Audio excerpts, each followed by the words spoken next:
ETF index mutual funds నేర్చుకుని stock మార్కెట్లో రాణించాలనుకుంటున్నారా? వెంటనే ఈ నెంబర్కి కాల్ చేయండి. నమస్తే, వెల్కమ్ టు సుమన్ టీవీ. నేను మీ విష్ణు. ప్రస్తుతంతో పాటు certified financial planner Ram Prasad గారు ఉన్నారు. వారితో మాట్లాడదాం. సార్ నమస్తే. సార్ నమస్తే అండి విష్ణు గారు. రామ్ ప్రసాద్ గారు, లాస్ట్ 6 months నుంచి మార్కెట్ చాలా వాలటాలిటీలో ఉంది. సో ఈ టైంలో మ్యూచువల్ ఫండ్ ఇన్వెస్టర్స్ అనేవాళ్ళు ఏం చేయాలి? నేను ఈ మధ్య తరచుగా ఒక విషయం వింటున్నాను. బేరిష్ మార్కెట్ బాగా ఉన్నప్పుడు, అంటే మార్కెట్ బాగా పడుతున్న టైంలో మ్యూచువల్ ఫండ్స్లో కానీ ఇన్వెస్ట్ చేస్తే నెంబర్ ఆఫ్ యూనిట్స్ అనేవి ఎక్కువ అలాట్ అవుతాయంట. మరి నెంబర్ ఆఫ్ యూనిట్స్ పెంచుకోవడానికి ఇన్వెస్ట్మెంట్ కూడా పెంచుకోవాలంటారా మ్యూచువల్ ఫండ్స్ విషయంలో? సో మ్యూచువల్ ఫండ్స్లో ఎస్, డెఫినెట్గా మార్కెట్ పడితే any equity product will well. అది ఈక్విటీ పోర్ట్ స్టాక్ అయినా, ETF అయినా, ఇండెక్స్ ఫండ్ అయినా, మ్యూచువల్ ఫండ్ అయినా, అండర్లయింగ్ అసెట్ ఈక్విటీ కనుక డెఫినెట్గా పడిపోతుంది. ఎస్, ఫస్ట్ మీరు అడిగినట్లుగా ఇలా పడినప్పుడు ఇన్వెస్టర్ ఏం చేయాలి అంటే, ఇలా పడినప్పుడు ఇన్వెస్టర్ ఆయన ఇప్పటివరకు ఏం చేస్తాడో అదే చేయాలి. కొత్తగా ఏం చేసే ప్రయత్నాలు చేయకూడదు, ఎటువంటి కొత్త ప్రయత్నం చేయకూడదు. అయితే ఇక్కడ అందరూ గట్టిగా మిస్లీడ్ అవుతుంది ఏంటంటే, మార్కెట్ పడ్డ ప్రతిసారి మీరు ఎక్కువగా కొనుక్కోండి, ఎక్కువ అమౌంట్ ఇన్వెస్ట్ చేయండి, లోలో వచ్చేస్తుందని చెప్తున్నారు, డిస్కౌంట్లో వస్తుందని చెప్తున్నారు. అది ఫాలో అవుతున్నారు. కానీ లోలో వస్తుంది, మార్కెట్ పడింది, కానీ ఇక్కడతో పడటం ఆగిపోయిందని ఎవరికి తెలియదు కదా. ఇప్పుడు ఒక 10 లక్షలు తీసుకొచ్చి పెట్టాను, తగ్గింది కదా, ఇది రైట్ టైం అని. మళ్ళా పడితే మళ్ళీ నేను ఇంకో 10 లక్షలు తేగలనా? లేదు, తేలేను. సో మార్కెట్ పడుతుందనేది నిజం, కానీ ఇక్కడతో పడటం ఆగిపోయిందా? ఇక్కడితో పడటం ఆగిపోయిందని క్లియర్గా తెలిస్తే మీరు ఇక్కడ పెట్టేసుకోవచ్చు. సో అది మనకు తెలియదు. ఫస్ట్ పాయింట్ నెంబర్ 1, మనకు తెలియదు మార్కెట్ ఇది లోనా, ఇంకా ఫర్దర్ లో వెళ్తుందా. ఇంకా ఫర్దర్ లో వెళ్తే ఇప్పుడు పెట్టడం తప్పు. అయితే మీరు అన్నట్టుగా మార్కెట్ పడుతున్నప్పుడు మనకు వస్తున్న నెంబర్ ఆఫ్ యూనిట్స్ పెరుగుతాయి. బంగారాన్ని ఎలాగైతే ధర తక్కువ ఉన్నప్పుడు కొనుక్కుంటే ఎక్కువ బంగారం వస్తుందో సేమ్ అమౌంట్కి, మ్యూచువల్ ఫండ్లో కూడా మీరు ధర తక్కువగా ఉన్నప్పుడు మార్కెట్ పడ్డప్పుడు కొంటే సేమ్ అమౌంట్కి నెంబర్ ఆఫ్ యూనిట్స్ ఎక్కువ వస్తాయి.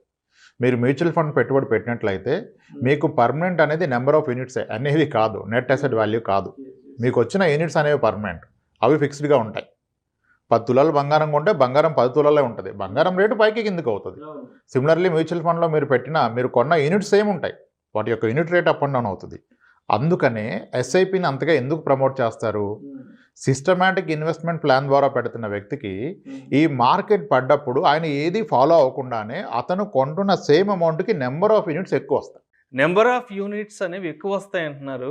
అంటే కొత్తగా ఆ రోజు పెట్టే ఇన్వెస్టర్స్కి ఎక్కువ వస్తాయా? ఆల్రెడీ ఎప్పటి నుంచో పెడుతున్న ఇన్వెస్టర్స్కి, ఎగ్జిస్టింగ్ ఇన్వెస్టర్స్కి యూనిట్స్ ఎక్కువ వస్తాయి అంటారా? ఇప్పుడు యూనిట్స్ అనేవి మీరు కొన్న రోజే ఫిక్స్ అండి, అవి ఇంకా మారవు.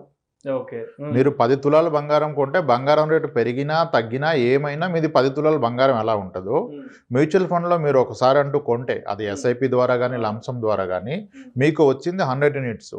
100 ఏళ్ళైనా మీకు 100 యూనిట్సే ఉంటాయి, 10 ఏళ్ళైనా 100 యూనిట్సే ఉంటాయి. కానీ ఆ యూనిట్ యొక్క ధర పెరుగుతుంది కదా, NAV, నెట్ అసెట్ వాల్యూ పెరుగుతుంది. దానివలన మీరు కొన్నాక ఇంకా అది పర్మనెంట్. వాట్ ఎవర్ రేటు పెరగటం తగ్గటం అనేది, దానివల్ల మీకు వచ్చే లాస్ అనేది అది పేపర్ లాసే. యాక్చువల్ లాస్ ఎక్కడిది? ఇప్పుడు గోల్డ్ కోవిడ్ టైంలో 56,000కి వెళ్ళిపోయింది, లేదా గ్రామ్ 5,600కి వెళ్ళిపోయింది. పొలమని కొనేసాం, తర్వాత అది మళ్ళీ 4,400 కూడా వచ్చింది. అంటే క్రమంలో 30% లాస్ వచ్చింది. మరి అప్పుడు గోల్డ్ కొన్న ఎవరైనా లాస్ వచ్చిందన్నారా? అనలేదు. ఎందుకంటే అతని లాజిక్ ఒకటే, నేను కొన్నది 20 గ్రాములు, నాకు 20 గ్రాములు ఉంది, నాకు లాస్ ఎక్కడిది? సేమ్ మ్యూచువల్ ఫండ్లో కూడా మీరు కొన్ని అన్ని యూనిట్సే ఉన్నాయి కదా, మీకు లాస్ ఎక్కడిది? ఈ తక్కువ రేటు ఉన్నప్పుడు అమ్ముకుంటే లాస్. సో ఇప్పుడు చేయకూడని పని అమ్మటం, చేయాల్సిన పని ఏంటి? ఏమీ చేయకుండా ఉంటాం. సో సమ్హౌ ఇప్పుడు యావరేజ్ చేయాలనే పదం నాకు అంతగా కరెక్ట్ అనిపించదు ఈక్విటీ మార్కెట్ విషయంలో. ఇప్పుడు ఇండెక్స్లు, ETFలు, small case baskets, number of blue chip stocks అన్నీ పడిపోయాయి కాబట్టి యావరేజ్ చేసుకోండి అని చెప్తున్నారు. అసలు యావరేజ్ చేయాలంటే ఏం కావాలి? ఫస్ట్ మనకి పైసలు కావాలి. మార్కెట్ పడిందని నాకు పైసలు ఎక్కడి నుంచి వస్తాయి? నా employer every month 1 lakh salary ఇచ్చేవాడు, ఈరోజు మార్కెట్ పడింది కదా 2 lakhs తీసుకొని ఇస్తాడా? ఇవ్వడు. సో కాబట్టి ఒకవేళ ఈ లాజిక్ నమ్మి యావరేజ్ చేయాలి, ఎడిషనల్ ఇన్వెస్ట్ చేయాలంటే ఇన్వెస్టర్ ఏం చేస్తాడు? అప్పు చేస్తాడు. అప్పు చేసి ఇన్వెస్ట్మెంట్ పెట్టద్దు కదా, అప్పు చేసి ఇన్వెస్ట్మెంట్ పెట్టకూడదు కదా. సో కాబట్టి యావరేజింగ్ అనేది తప్పు. మార్కెట్ హైలో ఉంది, లోలో ఉన్నది అనే పదం కూడా తప్పే.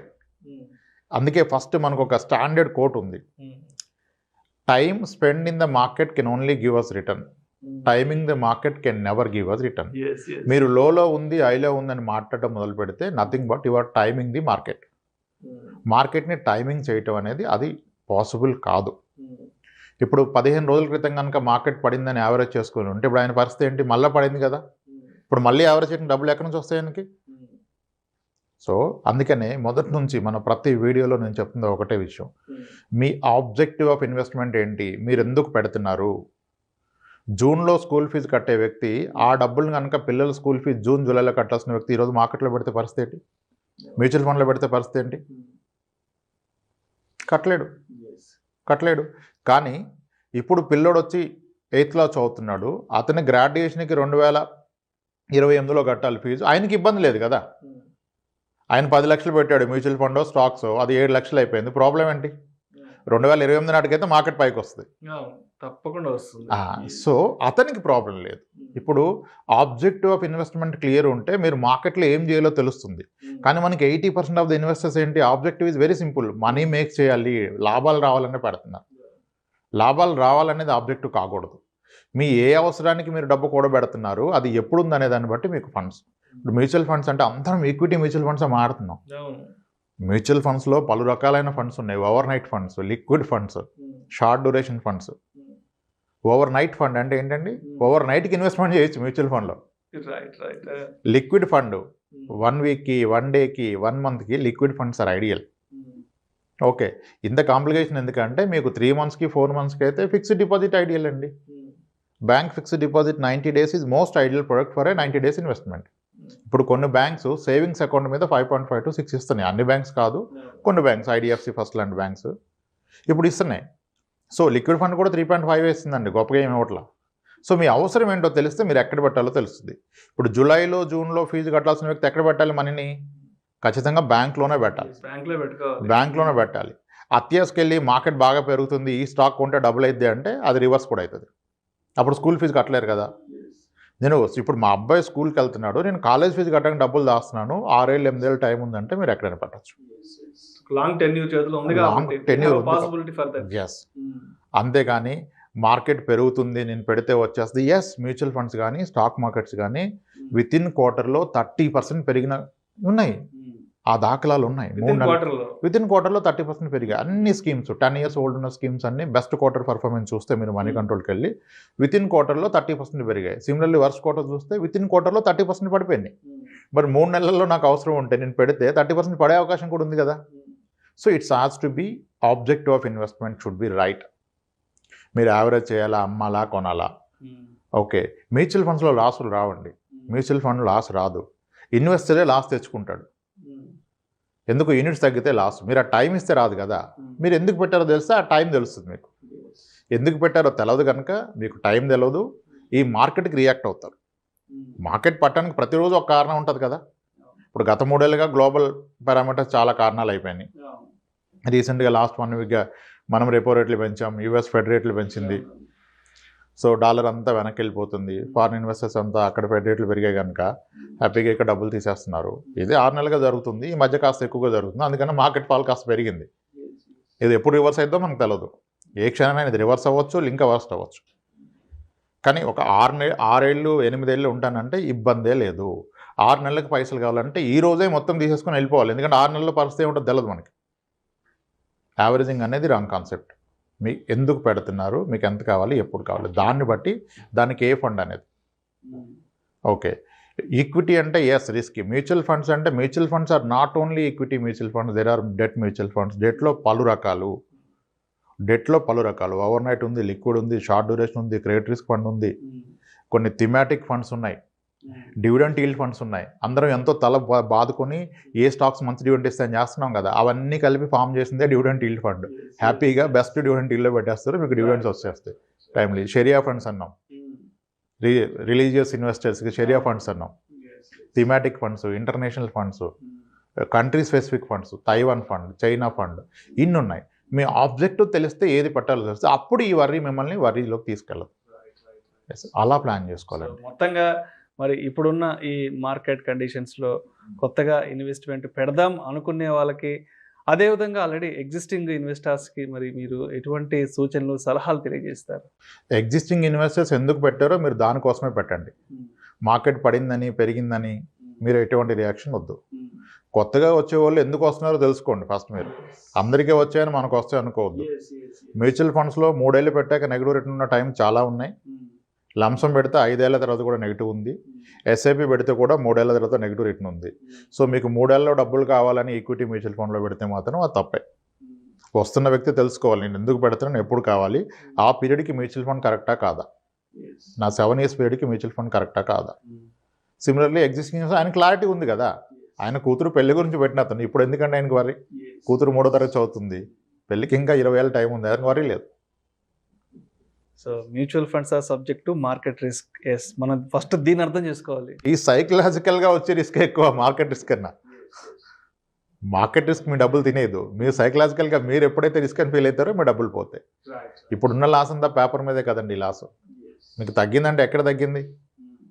మీరు అమ్ముకుంటే తగ్గింది, అమ్మకపోతే తగ్గింది ఏం లేదు, మీకు వచ్చిన యూనిట్స్ అలాగే ఉన్నాయి.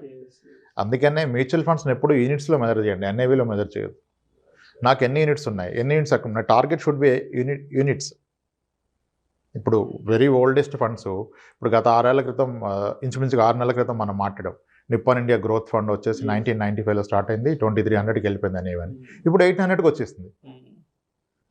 ₹1,00,000 పెడితే 2 కోట్ల 20 లక్షలు, 2 కోట్ల 30 లక్షలు అన్నాం, ఇప్పుడు 1,80,00,000కి వచ్చింది. కానీ నిజంగా అప్పటి నుంచి పెట్టినందుకు అదేం లాస్ కాదుగా. ₹1,00,000 పెట్టి 2 కోట్లు అయిన వ్యక్తి 1,80,00,000 అయినా లాస్ లేదు. కానీ మొన్న ఆ మాటలు విని పెట్టి ఎవరైతే మొన్న ₹1,00,000 పెట్టి అది కిందకి వెళ్ళిపోయింది 80,000కి, అతనికి loss. So objective should be clear అండి.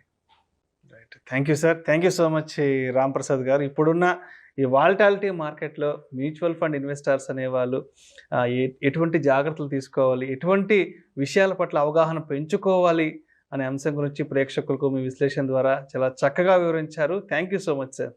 రైట్ అండి విష్ణు గారు, థ్యాంక్స్. ఇలాంటి మరిన్ని interesting videos and valuable information కోసం వెంటనే మా ఛానల్ను సబ్స్క్రైబ్ చేయండి, లైక్ చేయండి, షేర్ చేయండి. అదేవిధంగా మీ అభిప్రాయాలను వీడియోస్ కింద కామెంట్స్ రూపంలో మాకు తెలియజేయండి. This is Vishnu signing off.